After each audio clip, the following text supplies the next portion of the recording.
Okay. The question I have here is, do you think that DNA Connections is a viable source for Lyme detection? Well, first of all, remember that the diagnosis of Lyme disease is a clinical diagnosis. So honestly, I don't put a tremendous amount of weight into a test anyway. If a person is positive for Lyme but they're healthy as a horse, do they have Lyme disease? No, not really. You know, so whether the presence of the bacteria is there or not is not the deciding factor. It's more, is the person ill or not? So those of us who specialize in treating tick-borne diseases have always thought of it more of a clinical diagnosis. I do use DNA Connections. I never base, if it comes out all negative, and I've got a person sitting in front of me with every single tick-borne disease symptom and they improve on antibiotics, well, you know, I'm not going to pay attention to the fact that it's negative. I've found that they do have, the results are pretty consistent with what I'm thinking clinically, so I do find it to be useful and I do use that laboratory. Certainly it costs a lot less than some of the other competing laboratories, and you do get 11 co-infection results for the price of $500. So, you know, it's certainly costs less. But just remember that the lab test is a very minimal part of the whole diagnosis. You know, the fact that I have patients, you know, I always say 3 to 4% of my Morgellons patients don't have Lyme. I'm not saying they have negative tests. I'm not saying that. I'm saying they don't have Lyme. Plenty of my patients have negative tests. But when you have a person who has negative tests plus does not have one single symptom of Lyme or tick-borne disease, is healthy and rigorous and functioning and running 5 miles a day or whatever, that person does not have Lyme disease. You know, and I still do have about 4% of my Morgellons patients that do not have Lyme. I'm not saying they have negative tests. No, the testing is nothing. I'm saying they don't have a clinical presentation of Lyme. And I know that's getting a little off the actual question, but I think it's really important to say. Totally agree. All of the people that I have read about, Lyme is not a laboratory diagnosis. It's a clinical diagnosis. Tests can be made, and they can be positive, and they can be negative, okay? But it is a clinical diagnosis.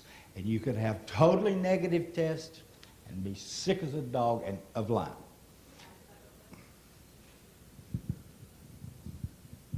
I just wanted to add to one thing to this. The one advantage I can see of DNA Connections as a laboratory is that it does not require a physician to order the lab. So you can order it directly as a patient, which could be an advantage if you do not have a Lyme literate doctor in your area that could give you a clinical diagnosis. It might just convince them to actually do some further testing and consider it as a possibility. So you can go on their website, dnaconnections.com, it's spelled with an X, and order a kit.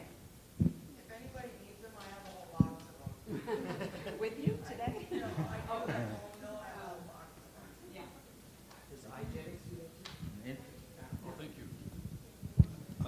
Thanks.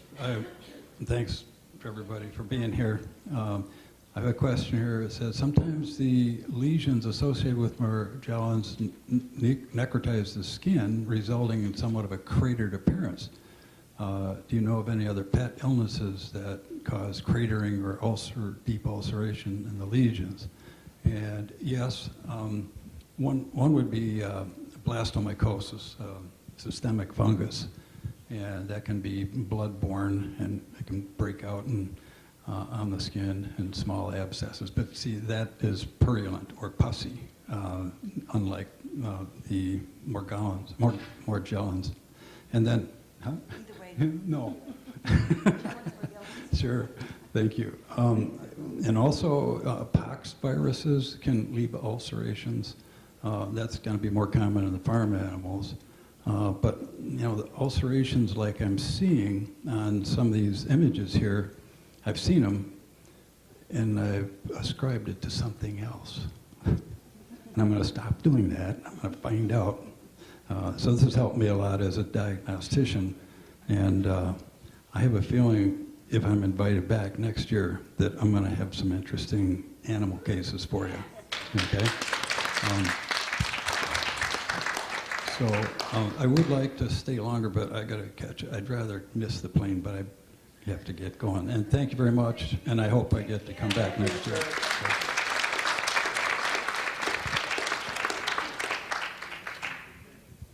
have one more question that Dr. Dunn and Dr. Middleton might be able to address. What's the prognosis for those animals, the farm animals that have that disease? Oh, I'm sorry.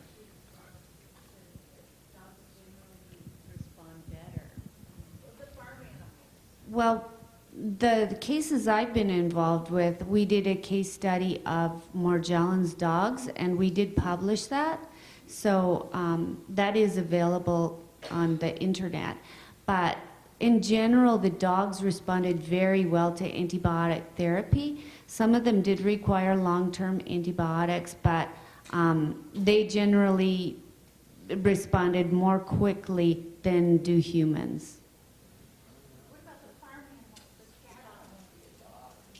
What happens to them? We didn't Oh, in cattle, that's a different disease. That's bovine digital dermatitis, and it's very similar because it's spirochetal, but those are species of treponema, and those animals, they can get better, and the treatment is usually topical and very aggressive, but they carry systemic infection. So, and the treponemes will go into mud. So once a farm is infected, then all the animals tend to get it, and it's very, very difficult to treat a farm once the farm has gotten that infection. And it can spread from cow to cow, and it's a difficult management problem for the entire farm. Is there a cost to that then? Excuse me? Is there a cost to that? Well, there's always a cost. They've asked me to please mention to write your questions on the card, please, and submit them in writing. This is one that I will present to the panel because I find it quite interesting. Dr. Bransfield alluded to active suppression of information about funds regarding Lyme disease and Morgellons, and everyone seemed to agree. Can you explain that? Particularly, can you explain it to people who are skeptical of this person's conspiracy theories? Why do you think there's a suppression? Why do you think there's not an acceptance of the scientific data concerning Morgellons disease in the scientific community? That's the general question in my mind.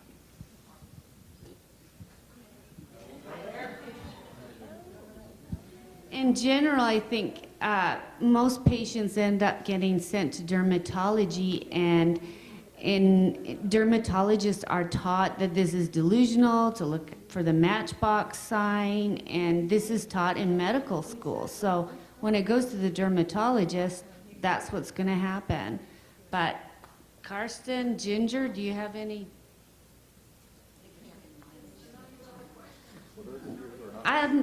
Under Our Skin is a good movie to watch for that. Yeah, it's been perplexing to me for a long time that doctors were not curious, as our wonderful veterinarian alluded to. Dr. Carson. Okay, so I have a question. My grandson has Lyme and can't breathe. They keep giving steroids. What is the risk? So it's a B-parted question. So in general, we see most often breathing problems or air hunger, and this is not directly connected to Borrelia. It's mostly based on two co-infections. One is Chlamydia pneumoniae, and the other one could be Babesia. So the breathing problems. Here we go. Okay, the breathing problems could be handled theoretical very good, and So if there's another health condition in the background like asthma or chronic bronchitis, and there's a need to use steroids, I don't see any big issues because it's a topical treatment, and the dosage of Is that okay that way? inhalation is so low that you don't see any systemically impact on the patient. So I'm not worried about this.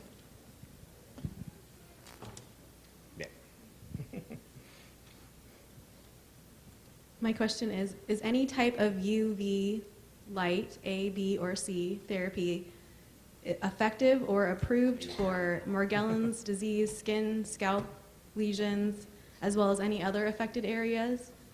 Or is it just a piece of YouTube lore?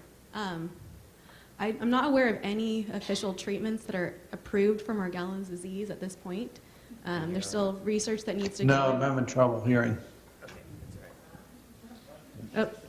Oh, sorry. So at this point, there's no actually official approved Morgellons treatments for the skin or scalp. I don't know if anyone is experienced with using UV light therapy on the skin. When I referred to it, I was referring to UV blood therapy, which is not an approved treatment or not a way to necessarily eradicate any infection, but it can improve immune system status.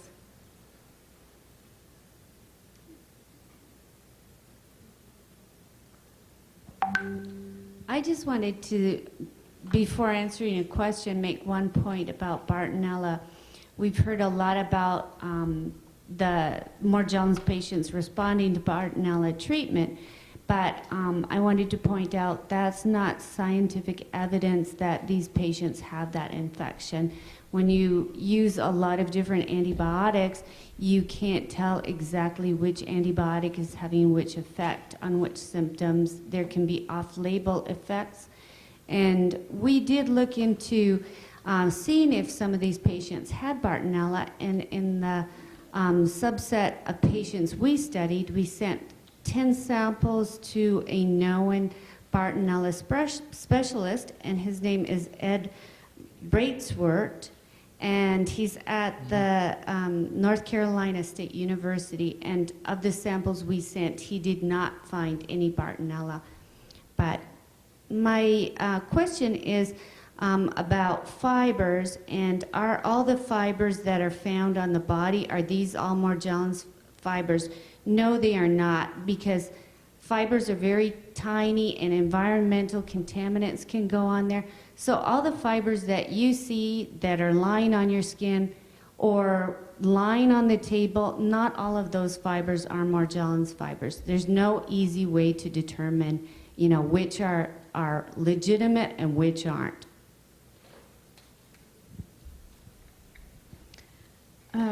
One question I have here is that someone is saying that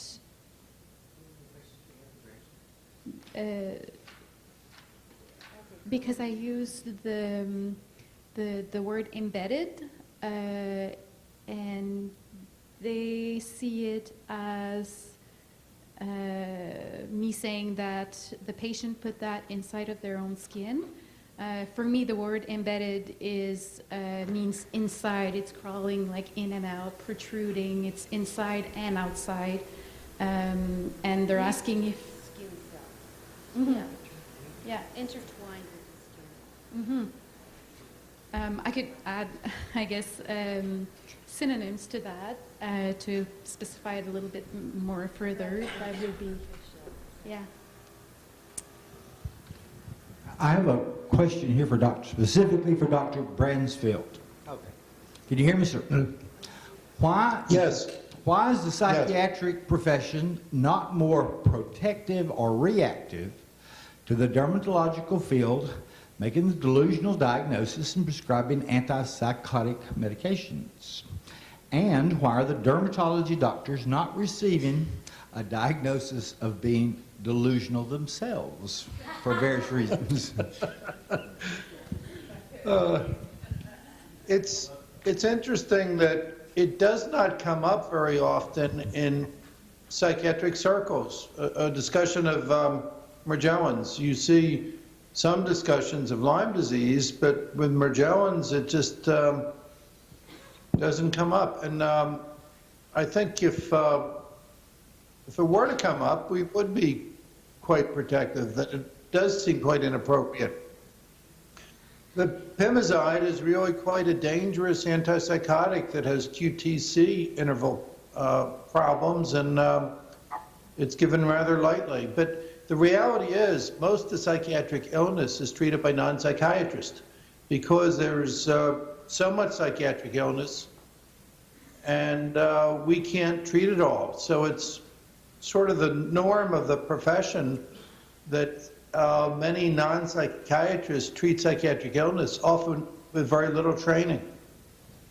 I wish our group was more protective. Now, one thing that was protective was the wording in the DSM-5 of the whole idea of somatoform psychosomatic illness, that a lot of these conditions of medically unexplained symptoms were really not medically examined properly. That was protective, and that was good. But other than that, I haven't seen enough. I'd like to see more, and maybe I have to make that happen. Thank you.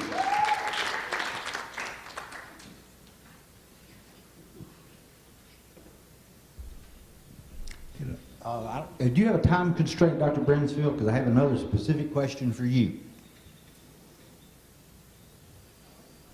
Do you have a time constraint, Dr. Bransfield? Dr. Bransfield? No, no. Oh, okay, very good. No. Okay, Ginger, you're up. Yeah. Person says, are there various stages of the Morgellons disease? I think I apologize. My bad. Sounded funny. Okay, this question is, are there various stages of Morgellons disease, and could or would it present any kind of telltale symptoms or characteristics that indicate the progression of the infection? And the third part is, without medical treatment, what would the end stage look like? We don't know for sure about stages of Morgellons. I do hear about all the time from patients that they believe it goes through various stages and progresses. I just get this information a lot from patient reports, but there's no way I, as a clinician, have been able to, specify anything, any stages or what it goes through. So the answer, I guess, is no at this point, because we just really don't have that documented. And what would end stage look like? I mean, what I've generally seen is that as the disease progresses, it does start to affect the brain more, and people who have been very sick for a long time do tend to ultimately become delusional. I mean, obviously, I'm not saying that this is a delusional disease. I'm just thinking that the whatever is causing the disease can affect the brain and eventually make that happen. And all of my patients who have died so far of Morgellons disease actually died from another cause, but we don't know how much the Morgellons played a part in that. I mean, some were suicide, but some died for other reasons too. So I guess we just don't really know how to answer that question at this point. We just don't have enough information. Okay, there's another question. Can you explain quorum sensing? So we can go for another round here, having a complete presentation, but I try to keep it simple. So quorum sensing means the ability of bacteria to communicate to each other. This is known for, especially for bacteria, and so based on quorum sensing, they can find out if the general conditions are good to grow up. If not, they will stay dormant.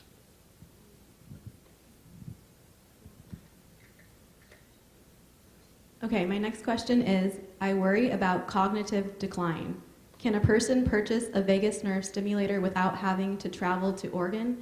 Yes, so the FDA has approved TENS units, which is what you would use for the protocol, the Nemetschek protocol. for over-the-counter use this summer, so you can purchase them online. It's about $35 for a unit is average price. I've been recommending my patients go to tenspro.com. There's a 7,000 unit that is almost exactly the same unit that Nemechek is using in his protocol. And you can access his entire protocol online for free. Do you think the experiencenirvana.com stimulator could be as effective? That device has not been studied. I have heard of a benefit for patients and for myself, but I think if I was going to go for reversing cognitive decline, I would stick to the protocol.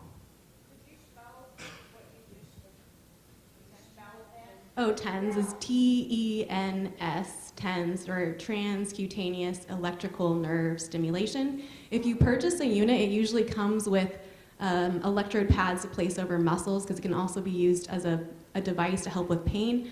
But in this protocol, we're actually connecting it to the ear, so you'd also have to buy auricular clips to attach to the unit. My question is, what causes the lesions in your opinion? So that will be my opinion. So not scientific evidence. The spirochetes or an immune response, probably a bit of both is my opinion on it. Certainly when there are microorganisms and infections, that causes an inflammatory response, and my opinion is both. My question is, I'll read it out. It has been suggested by an infectious disease specialist who recognize and currently treat Morgellons that the Morgellons fiber has prionic properties and may be a prionic virus. So prion? Prion? Yeah, it's a protein actually. Yeah, prion's a protein. What is your opinion of this? There's no evidence. It might be, since it hasn't been tested, but There's not any evidence. There's no reason. No, there's no evidence.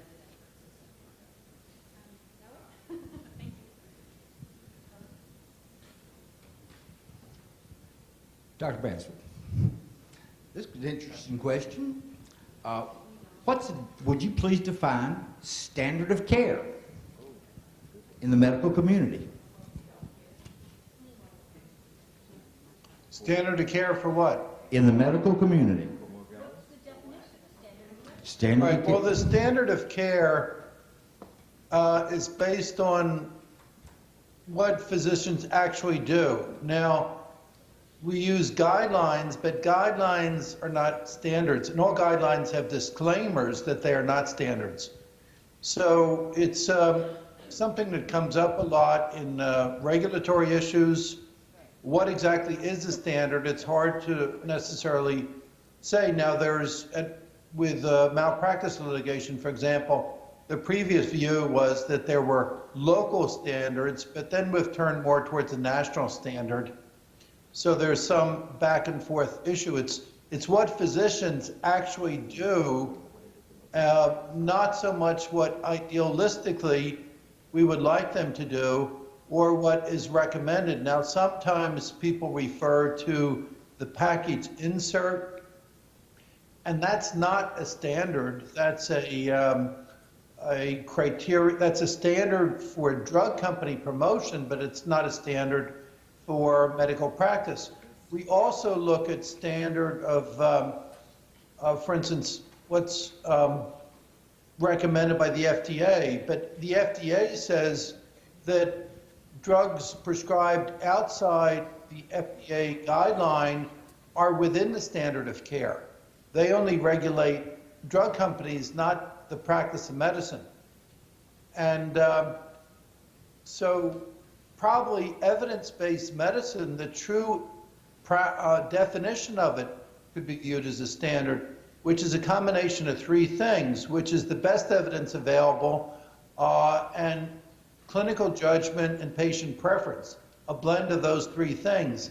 Some have corrupted the use of the word evidence-based medicine to only have it applied to absolute evidence rather than the best evidence available and ignore the other two components of it. So it's not always that clearly defined of what the actual standard is, and it's debatable with each situation. I'd like to add, it's good to see Karsten here. He came all the way from Germany. Thanks.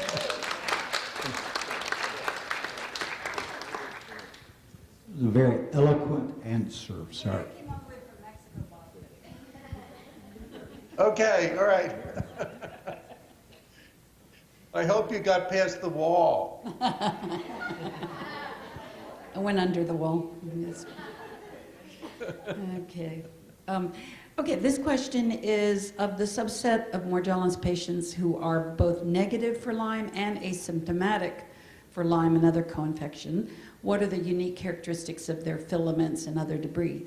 I'm not in that particular population. In other words, I almost think of them as my well Morgellons patients. In other words, they're not sick.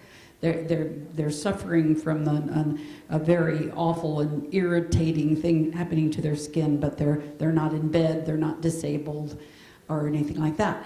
I have not noticed any difference to the characteristic of the exudates from their body, but I do notice that they don't seem to have as severe cases. In other words, not as many lesions and filaments. What is that thing? It sounds like a bee buzzing around or something. Or, okay. Now I'm losing. I guess I'm losing. I'm having a delusions of bees. It's one of the symptoms, the insects flying around the head, I think.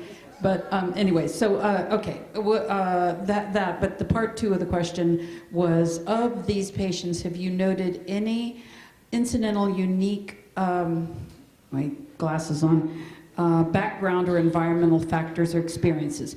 Yes, of my patients that I truly believe don't have Lyme, in other words, not just that they're negative on the test, but they don't react to antibiotics like a Lyme patient, they don't have the symptoms of a Lyme patient, they have normal CD57s, et cetera, et cetera. Okay, of those patients, I do tend to find that they have some other factor that is challenging their immune system. So in other words, they've got something else. I have some HIV patients, I have some patients who have autoimmune diseases. In other words, they've got something else that is challenging their immune system. So, here you go. Okay, next question. Do you think stem cell injection as used in Germany or California for a cure to Lyme disease is a valid treatment? So it's not so easy to answer the question. So I've seen several patients who went on stem cell treatment. In some cases it's worked, in others not.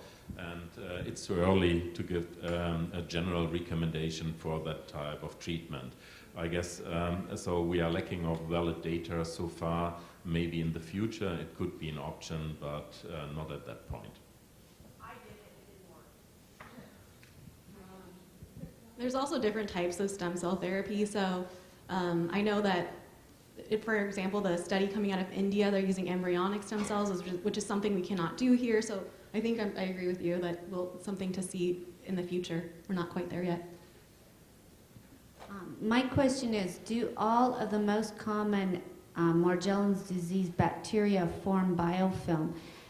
As far as scientific evidence and studies go, about biofilm in Morgellons skin, only Dr. Eva Shapi has done any of this, and she found both Borrelia burgdorferi and Helicobacter pylori, and they were together in alginate.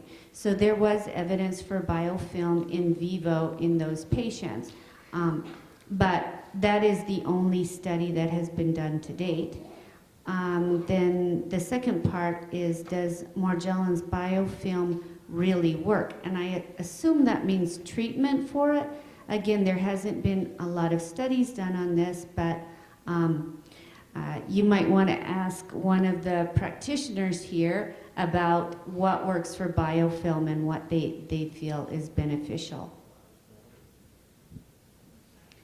The last question I have, is there any possible DNA transfer from the ticks from other species And I'm not sure if this was meant to be other tick species or Borrelia, but I think from the wording it's meant to say tick species.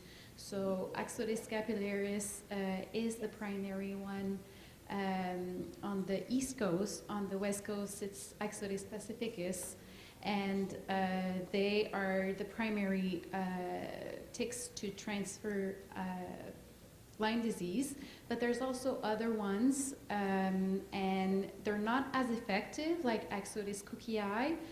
Dermacenter, variabilis, and other tick species has not been shown to transmit Borrelia anyway. I'm not sure about the other co-infection. There's probably not a lot of literature on it either, so I hope that answers the question, whoever asked it. It's 5 o'clock, and this is the time where we need to end this. I'm sure some of the speakers will be willing to answer individual questions, but we are out of time.